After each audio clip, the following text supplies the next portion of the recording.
If you're pouring your heart into your podcast, but still struggling to turn those listeners into paying clients, I've got something just for you. Imagine having a clear, simple plan to turn your listeners into buyers without relying on a huge audience or spending hours on social media. That's exactly what we'll create together in a podcast profit plan discovery call. During this free 20-minute call, I'll help you discover more opportunities for profit in your podcast and give you the next best step to turn your show into a client attracting machine. If I've got an offer that will help you expedite this process, then we can also discuss working together.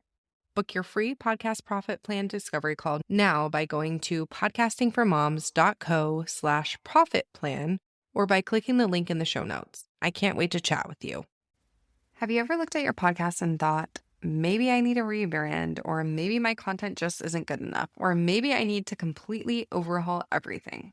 Honestly, a lot of the time your podcast doesn't need a massive makeover. It just needs a few strategic fixes.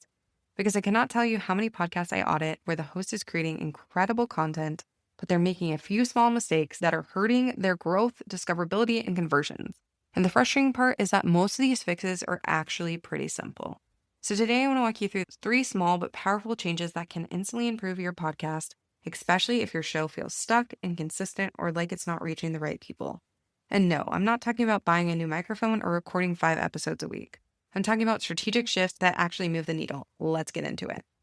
Welcome back to Podcasting for Moms. I'm Jenny Sunnison, a podcast strategist and the host of Podcasting for Moms, where we talk about how to start, grow, and scale a podcast in a way that actually supports your business and life. And today's episode is really important because I think so many podcasters are trying to solve the wrong problem. They think they need more content, a better logo, more social media, more complicated funnels, and more episodes. When in reality, a lot of podcasts don't have a content problem. They have a strategy problem. And the good news is that small strategic shifts can create massive momentum. So today I'm walking you through the discoverability fix, the listener journey fix, and the call to action fix that I see make a huge difference over and over again in podcast audits. Let's get into it. So the first fix is to make your podcast searchable. And this is probably one of the biggest missed opportunities I see in podcasting right now. So many podcasters are creating content their ideal audience would love, but their podcast isn't optimized for search whatsoever. And here's the thing. People are searching inside Apple Podcasts and Spotify every single day. They're typing in things like business systems, ADHD entrepreneur, podcast launch, marketing tips, motherhood and business, productivity for moms. Basically, whatever problem that they're currently trying to solve. And if your podcast name, show description, episode titles, and episode descriptions are not strategically optimized, then you're leaving discoverability on the table. I actually saw this happen in my own business. So one of the biggest shifts that I made was adding strategic keywords into my podcast name, the host name field, and show description. And almost immediately, I noticed an uptick in discoverability. Not because I suddenly became a better podcaster, because my podcast became much easier to find. And I think a lot of podcasters are trying so hard to sound clever that they forget to sound searchable. Your audience cannot binge a podcast that they never discover. So here's what I want you to ask yourself. If someone searched for the exact problem that I solve, would my podcast actually show up? And if the answer is no, then that is your first fix. And that is also where the E in my listen method comes in. It stands for expand your reach, because discoverability matters. Amazing content hidden behind vague titles and unclear descriptions is still hidden content. Okay, the second fix is creating a strategic listener journey. And this one is huge. And this is the thing I see missing from most podcasts. I feel like a lot of podcasters are creating episodes like random islands. There's no connection between them, no intentional journey, and no strategic pathway. It's just, here's today's episode, and then the next week, here's another random episode for you. But the podcasts that I see grow and convert well, they create bingeable pathways. They connect episodes together intentionally. They think about, what does my listener need next? And this is one of the biggest mindset shifts that I want podcasters to make. Your podcast should not just be a collection of content, it should be an ecosystem. Your episode should guide people deeper into your world. So for example, if someone listens to an episode about podcast SEO, what should they listen to next? Maybe it's an episode about podcast titles, and then one about strategic calls to action, and then one about turning listeners into leads. See how that creates momentum? Now your audience is binging instead of bouncing. And this also matters from a business perspective because your content should strategically connect to your offers, not in a salesy way or a manipulative way, but in a here's the next logical step that supports you kind of way.